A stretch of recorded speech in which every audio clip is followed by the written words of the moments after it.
noches. Hoy estamos reunidos con el objetivo de conocer una invitada muy especial. Ella es Gloria Quintero. Ella está ubicada en el municipio de Granada, en el departamento de Antioquia. Gloria, muy buenas noches. Buenas noches, ¿cómo están? Ay, muy Bien, Eh, contentos gracias. de yo soy conocerla. Jenny Muchas gracias. Alexandra Giraldo. Mis compañeros son. Carlos Alexander Betancourt. María Mercedes Astudillo, Y Ximena Gamarra Sánchez, mucho gusto. mucho Mucho gusto. gusto, Bueno, muchas entonces nuestra gracias. invitada es Gloria, ella es una invitada muy especial y ya vamos a conversar un poquitico con ella para saber de qué se trata. Es una gran líder por la paz y por la reivindicación de los derechos de las víctimas en nuestro municipio, en el municipio de Granada, ubicado en el departamento de Antioquia. Gloria, cuéntenos, ¿quién es Gloria Quintero? Ay, mi amor, yo le cuento quién soy yo en carta. Mi nombre es Gloria, pues yo soy líder comunitaria hace muchos años, fui madre comunitaria durante 17 años. En ese tiempo que fui madre comunitaria también lideré proceso de juntas de padres de los hogares, o sea, representando las madres comunitarias. Renuncié en el 2014 porque me cansé del papel, muchachos. Amaba el trabajo, pero el papel no me gusta. Llenar papel y hay trabajos que tristemente y la estrategia de cero a siempre en ese momento se volvió más, usted es bueno si llena papel, no tanto el trabajo. Entonces me generó muchos malestares y renuncié. Esa renuncia me dio muy duro y de esa renuncia salió un emprendimiento que tengo que es Manjares de Granada, galleta de alfajores que de pronto no venía acá, pero lo tengo. Soy mamá de 5 hijos, tengo 3 nietos y soy líder comunitaria por otro espacio también, como el proceso de memoria Salón del Nunca Más y el trabajo con víctimas. Entonces ha sido un proceso muy importante en el territorio, no solo a nivel local, sino a nivel regional, nacional e internacional. ¿Por qué? Porque fue un trabajo que se hizo desde las comunidades, desde abajo, no de lo institucional hacia nosotros y no de nosotros hacia la institución. Inicialmente nos tocó tocar muchas puertas, pero después las puertas nos tocaba ver abrirlas a nosotros. Ok.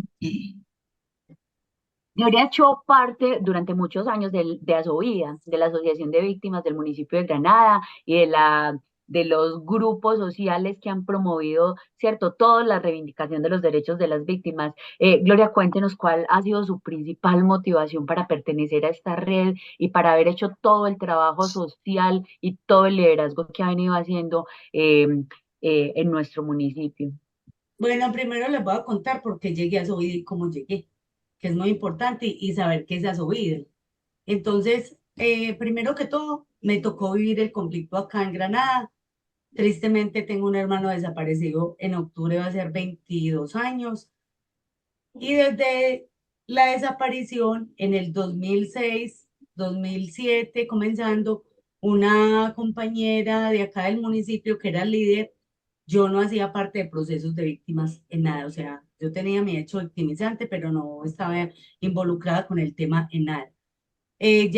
Nosotros creíamos dónde estaba mi hermano enterrado y ella acompañaba esos procesos. En ese momento que ella acompañó, me dijo, venga, nosotros hacemos unas reuniones, acompáñenos. No había nacido la organización todavía. Comencé a asistir a las reuniones y el 30 de agosto del 2007 fue legalmente constituida su vida y se eligió junta. En ese momento quedé en la junta y desde ahí me motivó el proceso. Ella me dijo, si no le gusta hacer, pues no vuelve. Sinceramente a mí me motivó demasiado. ¿Por qué? Porque no conocía nada en el tema, no conocía ni siquiera que otras personas tenían un desaparecido, porque por ejemplo es un hecho victimizante que en ese tiempo era silencioso, o sea, las personas que les desaparecían su ser querido nunca hablaban, nunca habían dicho o de pronto habían hecho la denuncia, pero muy silenciosa sin que la comunidad se diera cuenta. Entonces, eso me impulsó a ser parte y a continuar. ¿Por qué? Porque uno inicialmente creía que el dolor más grande era el de uno, o sea, yo creía que yo tenía el dolor más grande y no quería salir de ahí, estaba como metida en una caparazón donde uno somatizaba el dolor en uno y solamente en uno y en la familia. Entonces ya comienza uno a conocer las historias de otro, el que el otro dice, venga, a mí me pasó esto, me desplacé, tengo a mi esposo asesinado. Bueno, no decía Dios, ¿yo qué estoy haciendo? ¿yo por qué me he quejado tanto? Entonces comienza uno no a preocuparse por el dolor de uno, sino a ver yo cómo hago con el otro, cómo puedo ayudar, cómo puedo escuchar. Y comienza ese compartir las historias y comenzamos a sacar el dolor, porque esa es la realidad del hablar, el poder compartir ese dolor se hace más llevadero y eso fue lo que inició en Asovida. Los dolores eran más llevaderos porque se compartían. Otra cosa importante es que hacíamos eco. Yo solita no hago eco, pero si juntamos nuestras voces, hacemos eco. Eso comenzamos a hacer eco a nivel local, a nivel regional y a nivel nacional, donde Granada se visibilizó a través de estos procesos. Y Asovida nace inicialmente con un fin que restablecimiento de derechos, conocer derechos, porque no conocíamos. Entonces, lo primero que comienza es, venga, ¿qué queremos saber? Entonces, con cada hecho victimizante traíamos personas que orientaran. Usted a qué tiene derecho, cómo puede acceder a ello, las rutas para seguir. Entonces, eso fue muy importante inicialmente. Y luego entra el proceso de memoria. Vamos a hacer memoria. Pero ¿por qué nace esa idea? Esta idea de hacer memoria surgió a nivel regional, Oriente Antioqueño. El Oriente Antioqueño se unió mucho en ese tiempo del conflicto. Entonces, organizaciones, ONGs, llegan al territorio a hacer proceso, a acompañar y hay que hacer memoria en el territorio. Entonces, cuando habían personas e instituciones que participaban de esos encuentros a nivel regional, el personero, recuerdo, John Jairo Ramírez se llama, el, en el 2005 hubo una marcha acá, una marcha que se llamó Marcha por la Vida. Y muchas personas sacaban la fotico del ser querido. No tengo conocimiento si él las imprimió, cada familia. Lo que es él, cuando terminó la marcha, él recogió las fotos. Y las fotos las dejó en personería. Y comenzó a motivar a que otros llevaran fotos de sus seres queridos desaparecidos o asesinados. Y cuando nacía su vida, él viene y dice, venga, hay una foto, ¿qué queremos hacer? Ah, un murito. Nosotros soñábamos un muro así, donde tuviéramos estas personas, las imágenes de ellos, los rostros, para hacerles homenaje, para nunca olvidarlos, pero no dimensionábamos más allá que era la memoria, solo el muro. Comenzó ese proceso de construcción del salón, la gente motivada, se comenzó a hacer primero proyectos. Había que hacer proyectos, a ver dónde se tocaban puertas, se tocó puertas en lo local, no hubo esa oportunidad de apoyo, lo que decían, no, la gente no, hubo hasta expresiones como, la gente no necesita un hueco lleno de fotos, la gente necesita comida, necesita mercados, y de pronto sí, porque no entendíamos el valor de la memoria, las instituciones estaban enfocadas también en la necesidad latente que había en ese momento. O sea, uno comprende muchas cosas que de pronto en ese entonces no las entendía. Y decía, pues, tan poco colaboradores, no les interesamos nosotros, pero mentiras que sí, sino que uno tiene que ser consciente también de las situaciones y es un municipio que es de categoría 6, entonces no es tanto el recurso que llegue y que aquí digan, bueno, venga, hagamos y hagamos. De pronto, a veces voluntades y falta, hay que reconocer, pero en ese momento, pues uno es consciente de la situación. Entonces comenzó el proceso, nosotros pasamos un proyecto al PNUD donde aprobó 78 millones y buscando lugar con la administración. ¿Cómo logramos obtener el lugar? El espacio físico en el 2007, 8 estaban los candidatos a la alcaldía y los invitamos a una asamblea a todos los que habían. Se hizo un documento sencillo donde se pedía que nos dieran un muro, casi que un muro, un lugar donde colocar esas fotos. Ustedes saben que en ese proceso de campaña política, la mayoría a todos le dicen que sí, sin dimensionar si son capaces, si pueden, si tienen el lugar. A nosotros nos dijeron sí y firmaron el documento todos.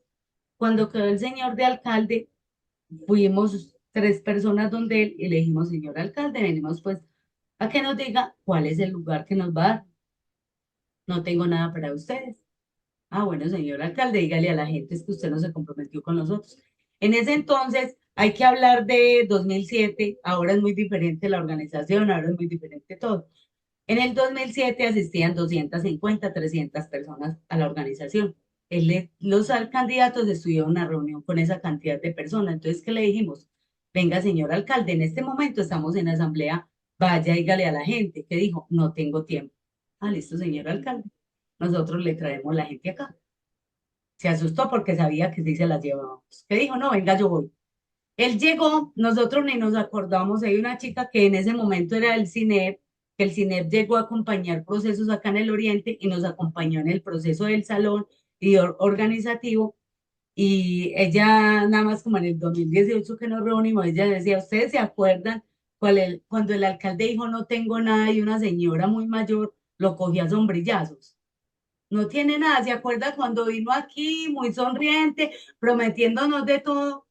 Y todos dijimos, nosotros votamos por ustedes y lo elegimos a usted, y ahora que ya tiene el poder nos dice que no. Entonces toda la gente comenzó, señor alcalde, le tocó darnos un lugar. Entonces él ya asustado dijo, denme unos días, a ver dónde los ubico, porque no es fácil ellos comprometerse con cosas que no tienen. Entonces fue un proceso difícil de que nos dieran el lugar, pero logramos tener el lugar. Luego, ¿cómo se hace el trabajo del salón? El trabajo del salón comenzamos a hacer foros donde cada uno dábamos opinión, cómo queríamos el lugar, dónde queríamos las fotos. Entonces, por ejemplo, se proponía, yo creo que ustedes tienen imágenes del salón, ¿cierto? Nosotros, o Sí. sea, se proponían las fotos, por ejemplo, a los lados.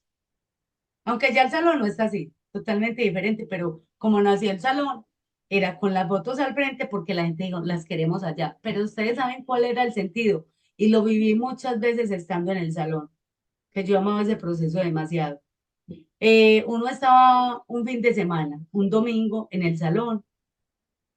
Aquí en el templo de acá, yo vivo aquí al lado del templo, hay Eucaristía de 10. Uno veía las mamás, hasta los mismos papás pasar voladitos para misa, cogidos de la tarde, no alcanzaban a entrar al salón, pero uno veía el piquito a la foto y la bendición, y seguía.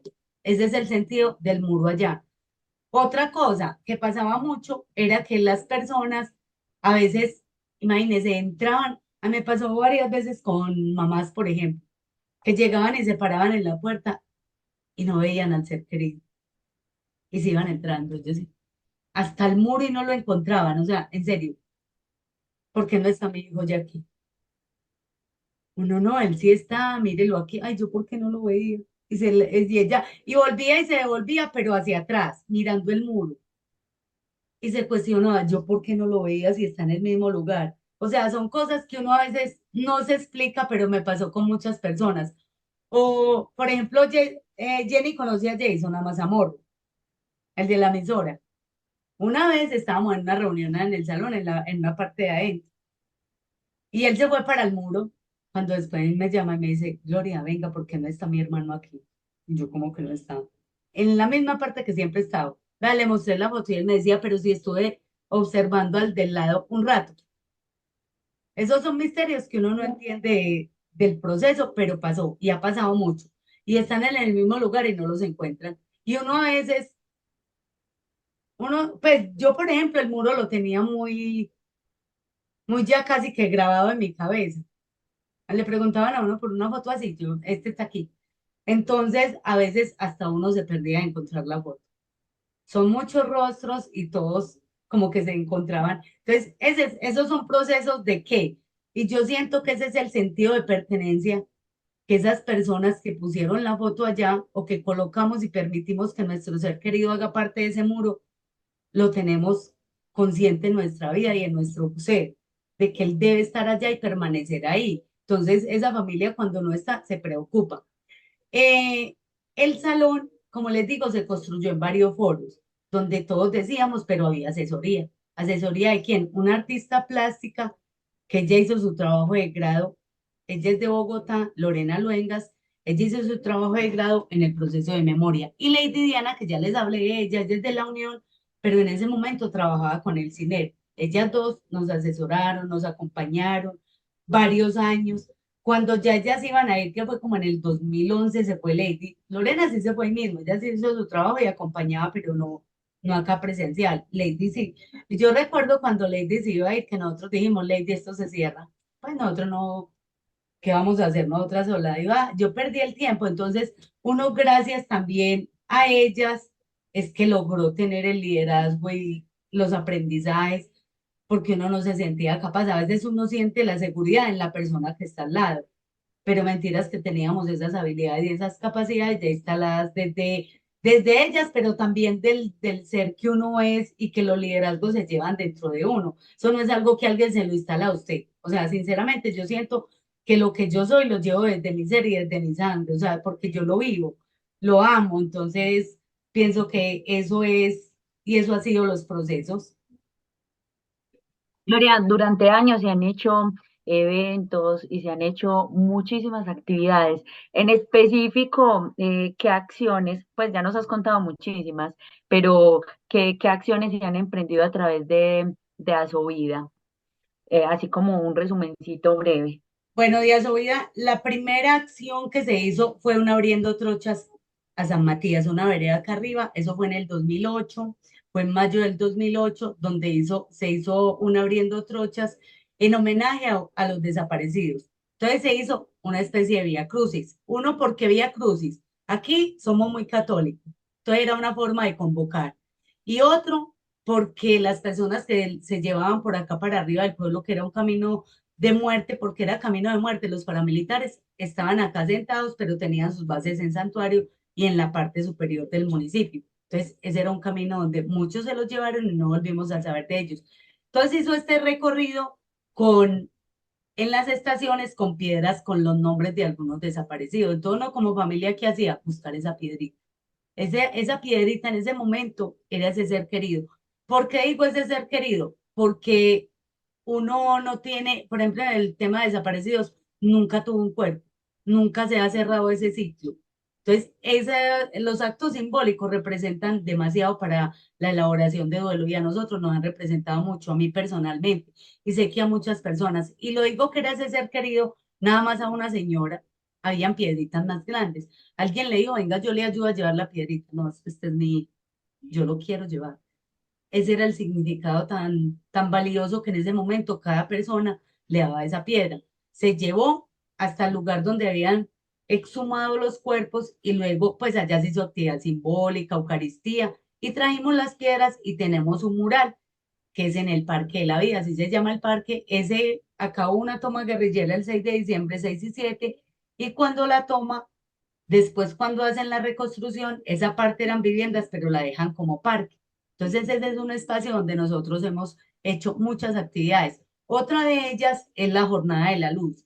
Esta nació en el 2004 como un acto de resistencia a nivel de Oriente.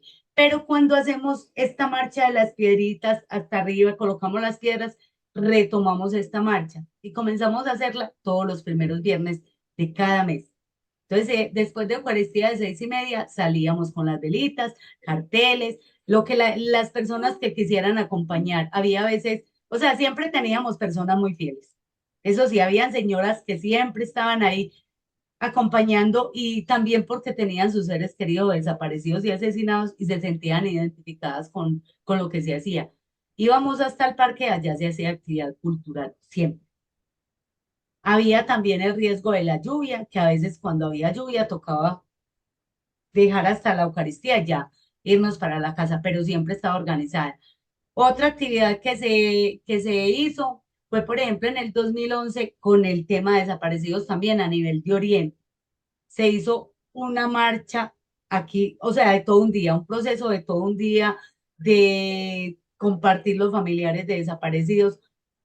Hay dos hechos que fue ese y el de las piedritas que a mí me ayudaron mucho y sé que a muchas personas porque ese día, por ejemplo, se trajeron dos pendones, uno se hizo grande, que hay víctimas de acá, otro de otro municipio, donde hay imágenes de muchos desaparecidos.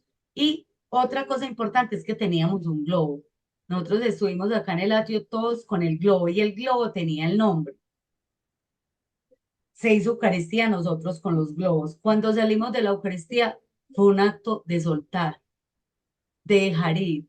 O sea, a mí no se me olvida que yo veía el globo hasta cuando ya no lo alcanzaba a ver, y yo como soltándome de mi hermano, o sea, porque ha sido muy difícil, o sea, el tema de desaparecidos es muy difícil para la familia, o sea, por lo general, la mayoría de familias, por lo que las mamás, o sea, yo siento mucho dolor por las mamás que siempre esperan a su hijo, que siempre esperan que venga a comer, que llegue, anhelan ese reencuentro que la mayoría nunca lo va a tener, porque ni siquiera con los restos, que es lo más triste. porque esas verdades son muy difíciles. Se han hecho constantemente marchas en rechazo, por ejemplo, a hechos violentos. En el 2011 hubo amenazas acá de limpieza social y nosotros hicimos una Copa por la Paz, así se llamó, con todos estos jóvenes que tenían las situaciones de drogadicción, problemas de los que estaban en lista. Tristemente, esa mal llamada limpieza social. ¿Qué hicimos? Una semana de teatro, de juegos de baloncesto, micro, apoyados por el PNUD. Y al final era premiaciones, era un compartir con ellos y es demostrarle a las comunidades que estos jóvenes, si los acompañamos y los apoyamos, transformamos sus vidas, pero simplemente estigmatizamos y señalamos. Esa fue otra actividad que se hizo pues desde la organización en el 2017 y hubieron muchas más pues así que siempre se hacían usual, como las jornadas de la luz y otras. Pero en el 2017 hubo un evento ya muy grande acá, apostándole al acuerdo de paz y a la reconciliación, fue que nos encontramos, no desde Asovida se pidió, ellos pidieron venir, las FARC pidió venir a ofrecer perdón al municipio, 23 de septiembre del 2017. Inicialmente hubo una preparación para esto, hubo un foro donde vino el padre Francisco, vinieron varias personalidades a nivel nacional que le estaban apostando al proceso de paz. Fue muy poca la gente que asistió a este foro, pero hubo la oportunidad de preparación. Sabemos que acá en Granada hay la resistencia también a esto, porque uno no puede hablar desde uno como pueblo. O sea, yo no hablo como pueblo y es que si yo estoy de acuerdo con la paz, otro no, eso se respeta. Si yo perdoné, otro no, eso se respeta. Cada uno vivió y asimile y procesa las cosas que vivió individualmente, pero colectivamente se invitó al pueblo a un evento donde se hizo Eucaristía. Una Eucaristía, ¿por qué Eucaristía? Evitando que hubieran agresiones, evitando que pasaran cosas, porque sabíamos que habían personas con mucha rabia, porque esa es la realidad. Es que no es fácil y de pronto para estas cosas hace mucha falta de años de preparación, porque no estábamos preparados muchos como comunidad a recibir actores que hicieron parte de la guerra, que nos dañaron a nosotros, que nos arrancaron familia y que llegaran al territorio a hacer un acto de perdón. Pero si nosotros queremos construir paz, debe ser así. O sea, tener apertura, sabíamos que todos no. Fue un acto doloroso para muchos, hubo mucho dolor en esa Eucaristía, hubo mensajes agresivos contra ellos, en carteles, no diciendo pues en palabra, pero en carteles de que hablan, cuál perdón, cosas como esas, pues es no estar de acuerdo. Pero les cuento que a mí, yo estuve muy cerca de varios de ellos. El vocero de las FARC fue el pastor Álape, él no estuvo acá, pero como me decía alguien, es que no tiene que estar el que estuvo. Es que yo como parte de un grupo soy responsable de lo que pasó en el territorio. Entonces yo puedo pedir perdón por otros que estuvieron. Entonces, pero muchas personas no entienden eso. Muchas personas que querían ver a los que estuvieron de pronto para sentir más enojo, pudo ser, para decir, sí, porque es complejo. Ese acto.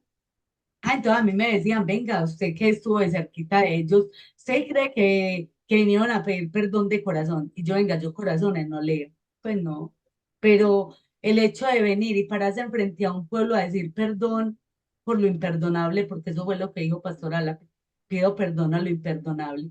Y fue muy bonito porque también hubo personas que antes de él hacer el acto de perdón y dirigirse a los granadinos, le dieron el perdón. Por ejemplo, el profe Wilson Giovanni, que él murió su hermanito en la toma guerrillera del 6 de diciembre, él les dijo, les doy el perdón.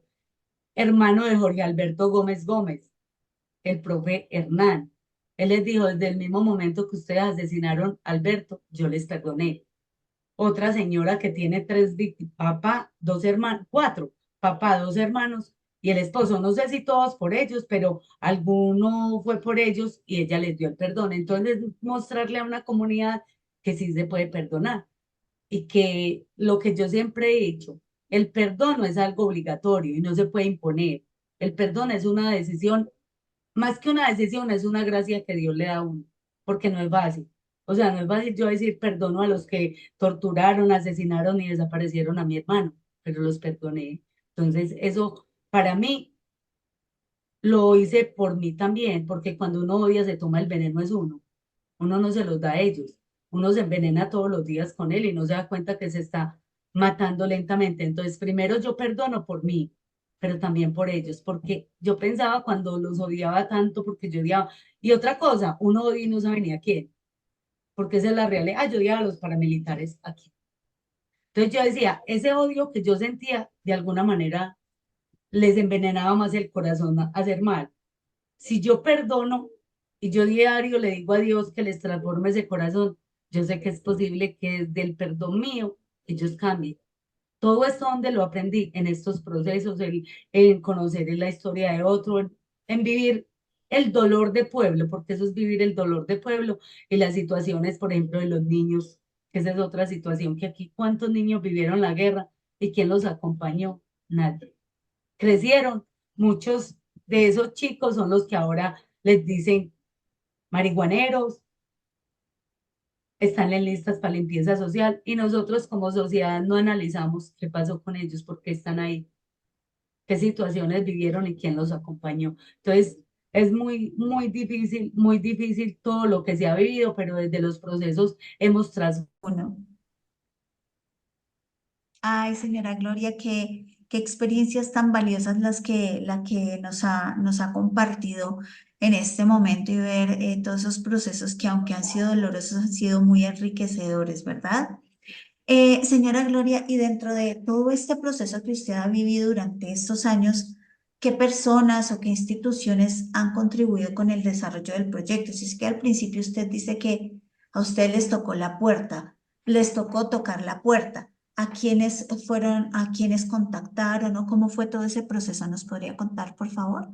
bueno, primero en lo local, alcaldía, cooperativas, luego fuera fue proyecto especialmente al PNUD, el CINEP que siempre El estuvo PNUR es acompañado. que nos puedes, PNUD, Programa de Naciones Unidas.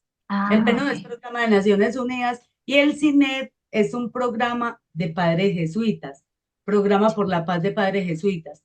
El programa por la paz sí salió en el 2011 del territorio pues de acá de Oriente, pero hizo mucha labor en el acompañamiento, no solo económico, sino lo que yo les decía, dejar capacidad instalada en nosotros para hacer proceso y continuar con el trabajo de memoria en el territorio. Eh, yo pienso que ellos fueron los principales que acompañaron. Después acompañó, ¿quién me comentó? No, se me pasó. No recuerdo, pero sí, hubo otras instituciones que acompañaron. Pero los más fuertes que acompañaron en el proceso inicialmente fueron ellos dos, CINEP y PNUD. Súper.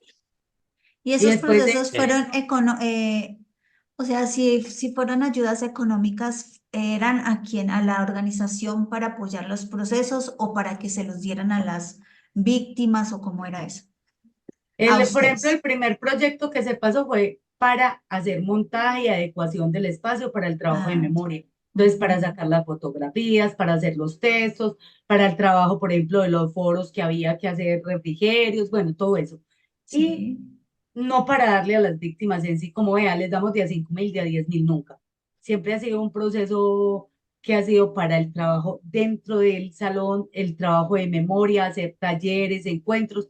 Hubo otro proyecto del PNUD que fue más grande, que fue para fomentar y trabajar liderazgos en otros municipios en el tema de memoria. Ese también llegó a su vida. Y hubo otras instituciones que acompañaron ahora que me acuerdo, por ejemplo, Hacemos Memoria de la Universidad de Antioquia, acompañó con una línea de tiempo, eso fue que 2015 creo, no recuerdo las fechas, pero acompañaron. La Universidad de Antioquia ha hecho dos acompañamientos claros, que fue Imágenes de la Memoria, que yo tuve la oportunidad de trabajar con ellos, que fue organizar el archivo fotográfico de Asovida, porque era un desorden. Entonces ellos comenzamos a ubicar, por ejemplo, las marchas, las fotografías de marcha, a eliminar fotos que pues ni se veían, o sea, todo eso. Y nosotros teníamos un acumulado de 2.000, 3.000 fotos en el computador, de un evento 100 fotos, 200. ya. Entonces ese fue un trabajo que se hizo con ellos. Y otro fue lo de las bitácoras, organizar bitácoras con las fotografías. Entonces hubo dos proyectos que ellos nos acompañaron y la maleta de la memoria. La Gloria, maleta, señora, no, es que, perdón que la haya interrumpido, estaba interesante lo que sé. Es que dentro de esos procesos y en esos proyectos que has venido desarrollando, que por cierto son, me imagino que tienen en cierta manera barreras. ¿Cuáles han sido esas barreras principales que se han generado en esos proyectos? vea, una muy compleja es, por ejemplo, los informes. Eso es algo complejo en los proyectos porque hay que pasar informe de todo, con facturas, con todo. No es que usted venga y se gasta la plata, mi amor, y ya. No, informes. Otra cosa, las dificultades con lo de la DIAN, porque las organizaciones, cuando llega harto recurso, es una organización sin ánimo de lucro, pero había que hacer pasar rendición de cuentas a la DIAN. Entonces, todo eso ha sido dificultoso inicialmente porque no se tenían los conocimientos con todo esto. Entonces, por ejemplo, llega una multa, llegan cosas que no se conocían, entonces esos son tropiezos y dificultades que en algún momento generaron situaciones difíciles para la organización. Otra cosa de pronto que ha dificultado el trabajo de memoria es uno, en que no toda la comunidad está de acuerdo con el proceso de memoria, pues uno quisiera que todo el mundo. Hay personas del municipio que nunca han entrado al salón o entraron, por ejemplo, tuve la experiencia de un señor que es muy líder acá y entró después de pandemia con alguien muy amigo que vino y quería conocer el salón. Pero hay una Sí, resistencia también, ¿saben por qué? por la falta de Porque la permanencia. gente se resiste a sentir, Ya. a que lo vean flaquear, Ujú. a que lo vean llorar. Decía, no, yo no soy capaz aquí. O sea, Sí, y yo siento más que es ese miedo a sentirse frágil ante la situación de ver el muro. Es que yo aquí no me tocó verlos, por ejemplo, él decía, yo iba por la carretera y me tocó verlo del tirado, muerto ya. O sea, esas cosas son las que muchos resisten a entrar al salón. Por eso, otra cosa, eh, que hay personas que no están de acuerdo también. Dicen, es una bobada, no nos sí, gusta esto, no me interesa, ¿para qué hacen eso? Esa es otra razón y uno la respeta, porque es que todos tenemos derecho a pensar y opinar diferente. Es lo mismo las fotos. Hay personas que no llevan la foto y dicen, nunca llevaría la foto allá de mi ser querido. No me sí, siento capaz de ir a verlo y tampoco estoy de acuerdo con que esté allá. Otros dicen, no, no quiero que a mi familiar me lo señalen allá. Entonces uno les dice, venga, mientras uno estaba allá, mientras yo estaba en el salón, nunca permitía que señalaran a nadie, porque sí pasó, eso sí ha pasado, que llega alguien y, ay, venga, pero este, ¿por qué está aquí si este era? Entonces, no, venga, qué pena, porque esa es una forma de construir paz y generar conciencia de que nosotros no somos nadie para juzgar. En un territorio que se vivió la guerra y que uno sabe cómo es realmente el involucrar a las personas en la guerra y en nosotros hacer parte de ella porque hicimos parte de alguna manera.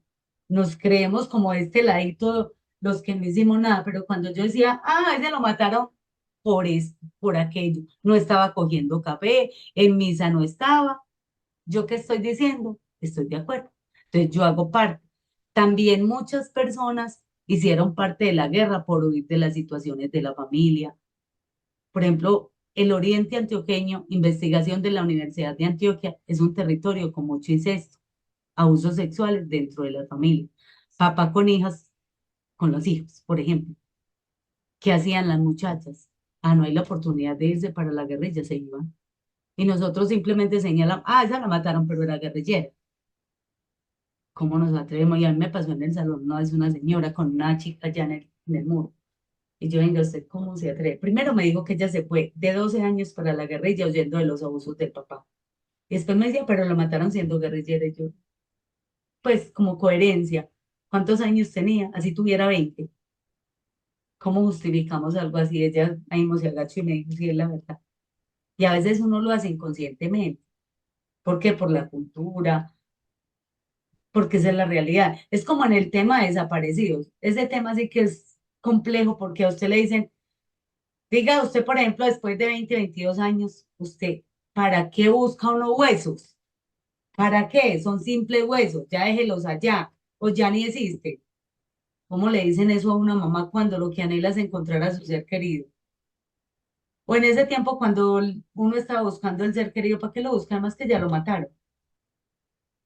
Entonces, esas expresiones uno a veces las dice sin pensar el daño y el dolor que causan el otro.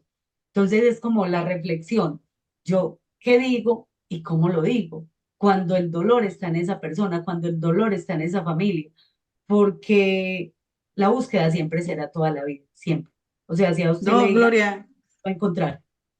Gloria, yo la escucho y de verdad de verdad que me toca el alma. Me toca el alma porque a veces uno, aunque yo viví en tierra, yo soy de Barranca Bermeja, viví en zona roja, por decirlo así.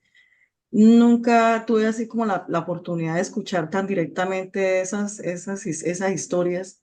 De verdad que me toca el alma porque, o sea, me toca el alma en el sentido de que a veces nosotros de verdad simplemente señalamos, estigmatizamos, pero no miramos más a fondo por qué está pasando esto y qué se debe mejorar a nivel social. Y todo empieza a través de un pequeño ejemplo, como dice usted, desde su comunidad. Sí, y qué bonito que otros sitios también tomaran esa iniciativa y que también se respetaran a los líderes, ¿no? Que es que el trabajo que estás haciendo de liderar, yo la verdad que la admiro, eso es vocación y también es, en cierta manera, es como que mucha, o sea, no sé cómo decirte, es como que más allá de dejar a un lado el miedo, dejar a un lado el miedo porque es que estás ahí en una situación de no estar con situación estás con personas también involucradas en el conflicto, víctimas del conflicto, y estás también rodeada de personas que en cierta manera lo que están generando es también ese tipo de violencia.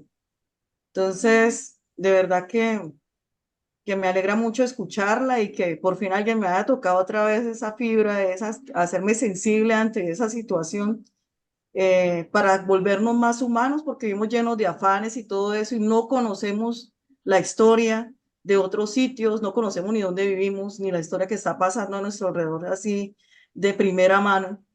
Y de verdad que aprendí algo hoy. Sí, muchísimas gracias. No, gracias a Gracias. ustedes. Señora Gloria, pues usted ya nos ha hablado de, digamos, de experiencias personales de manera así,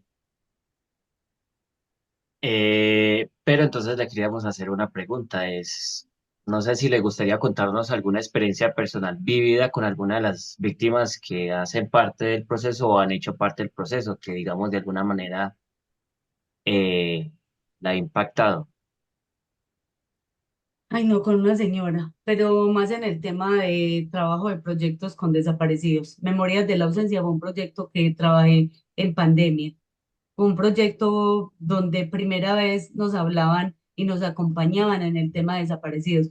Fue muy bonito porque fue una experiencia de la mayoría de buscadores son adultos mayores. No entienden, Sí. por ejemplo, lo que estamos haciendo aquí o no lo entendían. De vernos en una pantalla y decir, ay, no, pero no vayan a sacar esto por noticias, no vayan a transmitir esto, no vayan a mostrar. Ellos eran con ese miedo, entonces se les explicaba, venga, es que esto solo es nosotros, nadie más lo va a ver. ¿Por qué? Porque nunca había habido una comunicación así. Fue muy bonito porque se generaron confianzas a través de una pantalla. Las personas que estaban liderando el proyecto, que fue Corporación Región en Medellín, nosotros acá. ¿Yo qué hacía? Ayudar a conectar las familias, enseñarlas a manejar celular, hacer la caracterización. Y ese fue un aprendizaje muy grande porque, o sea, la gente no conocía prácticamente cómo se manejaba casi ni el celular, solo contestar y llamar. Entonces fue muy bonito. Y en esas documentaciones me encontré con un caso muy duro de una señora. O sea, que yo me ponía a escucharle y yo era que me reventaba. O sea, ustedes no se imaginan. Y como uno siempre es preguntándoles cómo se siente, cómo está, la señora contaba la historia y yo, doña Luz Helena, ¿usted cómo está? Ah, súper bien. Es que a mí esto me volvió el corazón de piedra, o sea, con esa palabra. Yo, Dios mío, en serio, yo era con las lágrimas ya que reventaba y yo tratando de no llorar y ella ahí contando la historia como si fuera la historia de otro, sinceramente. Pero no porque no sienta dolor, sino que es tanto el dolor que ya la volvió ahí, como que yo lo cuento y el dolor que tengo tan grande no me hace ni llorar. Mi corazón se volvió tan duro y tan fuerte, porque ese dolor también lo volvió tan fuerte que lo cuento así. Entonces, esa fue una experiencia que me enseñó mucho, pero también me hizo más solidaria, porque es una experiencia con el ejército donde uno no se imaginaba que habían hecho las atrocidades que hicieron. Y esa señora lo cuenta con con, no sé, o sea, es que usted le ven la cara cuando ella está contando la historia y no parece la historia de ella. Entonces, Simplemente una barrera de emociones, como que no quería sí, ocultar sí, esas emociones y no me mostrárselas a marcó, o sea, nadie. a mí eso me marcó porque verle como esa caparazón que ella tiene, porque es como un caparazón que tiene, que algún día yo creo que tiene que soltarlo. Sí, y mire que también es importante lo que usted menciona, y eso también de pronto puede justificar un poco por qué algunas personas, digamos, no aceptan ese tipo de iniciativas o por qué, como lo dice usted, no visitan el Salón de Nunca Jamás. Es justamente porque no quieren expresar esos sentimientos como usted lo mencionaba. Pero también habrán otros que ven el punto, digamos, todo ese conflicto desde una sola perspectiva, digamos, de la sola perspectiva que la guerrilla y los paramilitares fueron los causantes de toda esa violencia. Y muy importante lo que usted mencionó hace un momento, que no era solamente, o sea, la guerrilla, los paramilitares, también el ejército, que se suponía que eran los garantes de seguridad y también resultaban involucrados. Sí, Entonces, eso, o sea, digamos, de pronto uno en ese momento de la guerra no era tan consciente de eso, de que hacían parte todos, porque todos hicieron parte de la guerra y no eran seguridad para nosotros ninguno. Uno en ese momento no lo veía tan ahí, pero eso es otro aprendizaje del trabajo de memoria, que entendemos los actores de la guerra y por eso decía, nosotros también fuimos actores de la guerra. Entonces, por ejemplo, el policía, el militar, el paramilitar, las dos guerrillas eran 5 grupos aquí donde nosotros estábamos en la mitad y que fuimos catalogados, por ejemplo, de paramilitares los que vivíamos en el urbano y de guerrilleros los campesinos. Entonces así fuimos marcados. El del pueblo es Paraco. ¿Por qué? Porque aquí se asentaron los paramilitares. Pero el campesino que le tocaba vivir con la guerrilla, ellos eran guerrilleros. Entonces mire el estigma que había. Pregunten ustedes en Medellín cómo era cuando llegaba la gente a la terminal. ¿Va para Granada? ¿Usted cómo va para Granada si eso es zona guerrillera? Entonces, allá todos son guerrilleros.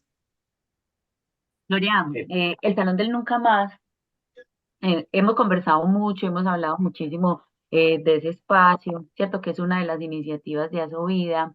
Y dentro de él nos hablabas de uno de los procesos que se hicieron con la Universidad de Antioquia, que fueron las bitácoras. Y No, las yo que soy bitácoras habitante del hicieron con municipio, y yo que soy habitante del municipio de Granada, que he visitado varias veces, que uno ha tenido cercanía con algunos y cuando ha ido a visitar el espacio con los niños o eso, particularmente, o sea, a los niños les llama mucho la atención el muro donde están las fotos, pero también les llama mucho la atención y nos llama muchísimo la atención el proceso de las bitácoras. ¿Nos puedes contar un poquitico de esas bitácoras y de pronto leernos una partecita de ellas que de verdad que es un proceso supremamente bonito y que ha ayudado que nos ha tocado mucho a nosotros, yo que soy habitante del municipio de Granada y yo no perdí familiares de lazos de sangre, pero sí en el proceso de guerra perdí muchos amigos y muchas personas conocidas, mi compañerito de la universidad, vivió uno y se vio involucrado, pero uno ir, o sea, eso lo mueve a uno muchísimo, así no haya perdido un familiar específicamente, tantas personas cercanas y ese proceso es muy bonito, ¿nos puedes contar un poquitico de eso? Bueno, primero les cuento que las bitácoras no nacieron de proyecto de la Universidad de Antioquia. Ah, Con la Universidad de Antioquia nació fue la maleta de la memoria, que usted la ah, no. conoció, que tiene varias herramientas. Las bitácoras nacen desde que nació el salón. Las bitácoras, y hay un vitral, que yo creo que si ustedes tienen las imágenes, hay un vitral que es de vidrio con tierra. Esos dos espacios fue idea de la artista plástica Lorena Luengas, que es la fosa, representación de la fosa y la bitácora. ¿Qué son las bitácoras? Son ese espacio de refugio, de encuentro con el familiar, de poder compartir fechas especiales, por ejemplo, con ese ser querido a través del escrito. de dignificar, porque la bitácora no sirve para dignificar ese ser querido, no lo que dijo el que lo asesinó o el que lo desapareció, sino quién era en realidad, qué representaba para mí como familiar, para la comunidad, porque también van líderes y le escriben, por ejemplo, a la persona si ellos conocieron, es que era esto, él aportaba esto a la vereda, o solo la familia, quién era para ese núcleo familiar. Entonces, eso es la bitácora. Yo les voy a compartir dos escritos de la bitácora de Jessica. ¿Quién es Jessica?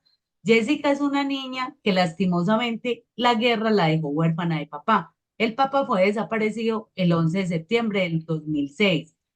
Ya el conflicto no estaba tan fuerte acá. Fueron dos personas que desaparecieron juntas, se fueron a trabajar, no regresaron. Él tenía dos hijitos, Jessica y su hermanito mayor, que él tenía 7 años y ella tenía 5.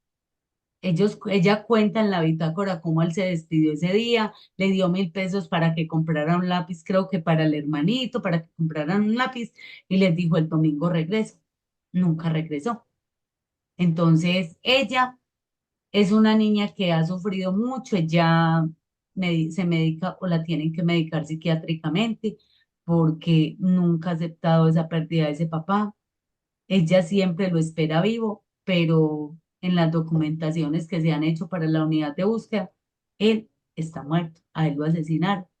Ella en momentos, por ejemplo, la segunda bitácora que ella tiene es más que todo el periodo de gestación, ella tiene una niña. Y en la primera hoja que escribió, habla de cómo ella ya espera cómo encontrarlo, pero en la portada habla, le trajo una portada a la bitácora y habla de volver a encontrarse pero vivos. Entonces es como esa contradicción de sí, yo acepto, pero no acepto. Y esa es la desaparición. Eso es algo que uno a veces lo tiene dentro de uno muy consciente, pero de momento se vuelve que no es tan real y uno espera encontrar ese ser querido vivo. Jessica le ha escrito al papá cantidad de cartas. En la bitácora escribía ella, hacían dibujitos, pero en el 2018, que ella se graduaba, el 20 de octubre precisamente, fue al salón. Yo estaba allá y me dijo, doña Gloria, es que yo quiero pegarle unas cartas a mi papá porque me gradúo y se me pierden. Y ya se me han perdido muchas. Claro, mi amor, le entregué la bitácora y yo me vine para la casa. Ella escribió ese día, 20 días del 2018, nuestras cartas. Papá, con el pasar del tiempo te hice algunas cartas, otras se me han perdido. Ah, disculpe si tengo letra fea o mala ortografía, pero lo que cuenta es el sentimiento. Desde mis 6 años te he hecho cartas, muchas se me han perdido. Todas son hechas con mucho amor. Te he tenido al pendiente de todo, de la casa, de mamá y de él. Y las carticas están arrugaditas por el pasar del tiempo, cada una tiene su título, son muchas cartas. Ella se fue para Medellín pues a estudiar y después volví y pegó más cartas. Les voy a compartir esta. Dice, Día del Padre. Tenía tipo 10 años, le dije a mi hermano Elkin, vamos a comprarle a mi papá unas medias y una chocolatina hoy en su día, porque yo creo que llegará ya el próximo año. Pero mi hermano me dijo, no, Jessica, papá ya no volvió. Y le dije, pues yo sí seré buena hija y así no vuelva, yo se las voy a guardar hasta el día de su regreso. Fui y le compré las medias y las guardé en una cajita que era donde mi mamá tenía toda la ropita de mi papá. Abrí la caja y lo primero que vi fue una camiseta de cuadros color café con rosado. Y esa era la que salía todos los domingos conmigo y mi hermano para ir a misa. La aferré a mi pecho, la llené de muchas lágrimas y le dije, te extraño demasiado, vuelve por favor.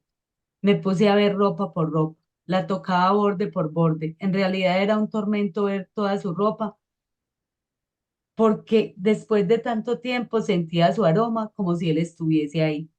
Todos aquellos días del padre lloro mucho por tu ausencia. Veo que mis compañeras dicen, voy a destapar la alcancía para darle un regalo a mi papá y del día del padre. Y pum, se me salen las lágrimas de una, porque yo no tengo a nadie a quien darle. Y es rico sentir que uno lo tiene, así sea muerto, pero lo tuve algún día y fui la niña más feliz del mundo. Sigue cartas, cartas. Hubo un proceso de estudio. ella estaba en estudiar qué negociarse, que es un proyecto con Granada Siempre Nuestra. En ese entonces les daban a los estudiantes de 10º y 11 y un aporte que daba gana. Y los llevaron al salón y les tocaba hacer algo de esa visita al salón, escribir algo. Ella escribió algo. Mi papá, sabes mi nombre, mas no mi historia. Has oído de mí mil cosas, mas no por lo que he pasado. Tenía una familia hermosa, mi esposa y mis 2 hijos. Un día salí de mi casa a trabajar como de costumbre y no regresé. Le dije a mi familia que regresaría aquel domingo a mercar e ir a misa de 7, pero las personas malas no me lo permitieron. He estado 11 años desaparecido sin que mi familia sepa nada de mí. Mis 2 hijos han tenido que pasar por cosas muy duras, como un domingo sin dominguero o unos 15 sin su padre al lado, en fin, falta de amor. Sienten angustia sin saber dónde estoy. Mi esposa ha tenido que soportar trabajos forzados para sacar a mis hijos adelante. Mis hijos me extrañan y tienen la esperanza que algún día regresaré. Y no la pierden porque yo estoy desaparecido, mas no muerto. Estoy demasiado lejos de ellos, pero los siento cerquita de mí porque los amo y jamás los olvidaré. En aquellas fiestas especiales como el cumpleaños de mis hijos, el aniversario de mi esposa, yo lloro demasiado y quisiera estar junto a ellos y protegerlos. Los que me hicieron esto no saben el dolor tan grande que causaron en aquellos corazones, pero solo le pido a mi Dios que me los proteja de todo mal y peligro. Por último, doy una mil gracias al Salón del Nunca Más, ya que este ha hecho que mi familia supere un poco mi partida y con aquellas cartas que me escriben me da mucho ánimo y fortaleza. Tras de eso, son maravillosos. Muchas gracias por los que hacen posible que esta historia no se repita. Soy Jair de Jesús Giraldo Jaramillo, el que se fue y algún día regresará. Atentamente, su hija. Ella personalizó a su papá y se Wow. acabó la bitácora. Y ella escribió donde se termina la bitácora. Dice, se acabó el libro, pero empezará la estación más hermosa de este pequeño ser mi papá. Un hombre trabajador que lo único que quería era llevarle comida a su hogar. Cuando haya leído este hermoso libro, por favor, haz el bien sin mirar a quién. Espero que te haya quedado un hermoso mensaje, el cual es amar y valorar a nuestros seres amados como a papá. Ahí terminó la Muy bitácora. conmovedor. La verdad, Uy, sí. muy conmovedor ese relato. La verdad, pues a mí se me salieron las lágrimas porque pues también me hizo sentir un poco a mi papá. Yo también perdí a mi papá de una forma violenta y entonces uno sabe lo que es eso también. Conmovedor y de verdad muy bonita toda esa experiencia que usted nos comparte acá. No, Y ese muchas proceso de gracias. memoria tan bonito que se hace y es apoyarse unos a otros y es compartir y es entender que no estamos solos, que el dolor no solamente es mío, sino que hay otras personas y uno pues encerrarse no soluciona, sí, o sea, muy bonito. Doña Gloria, muchísimas Jenny, gracias por este espacio tan bonito. Hola, les quiero compartir uno que ella escribió en la otra bitácora. sino Corto. que se nos va.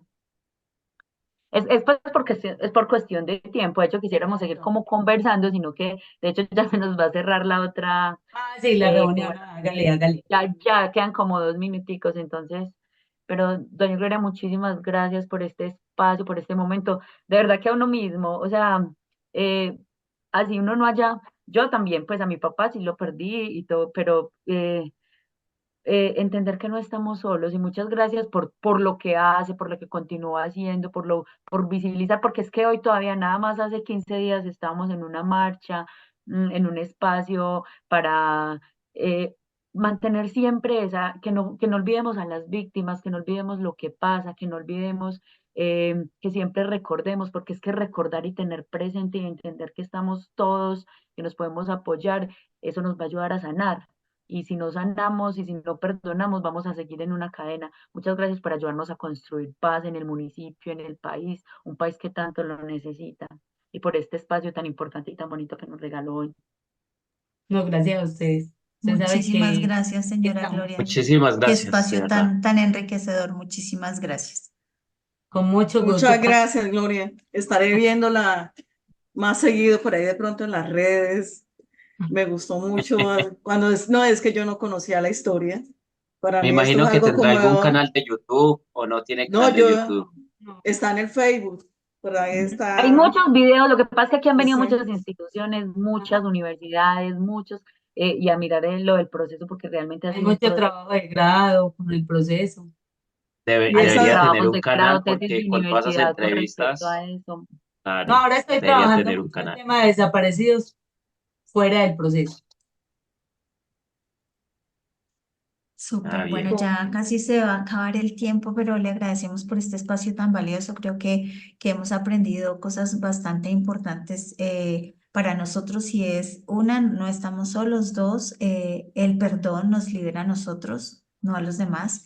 Y pues, es un proceso bastante importante para cada uno de nosotros, sobre todo porque siempre nos vamos a enfrentar a situaciones difíciles, pero perdonar libera las cargas en cualquier momento de nuestras vidas. Entonces le agradecemos por habernos aportado cosas tan valiosas y en verdad muchas gracias, señora Gloria. Con mucho gusto y que desde donde estemos podemos apostarle a la transformación y a la reconciliación. Así muchas es. gracias por dejar esa semilla ahí, muy amable. Muchas gracias. Una feliz Feliz noche. Gracias. noche. Bendiciones.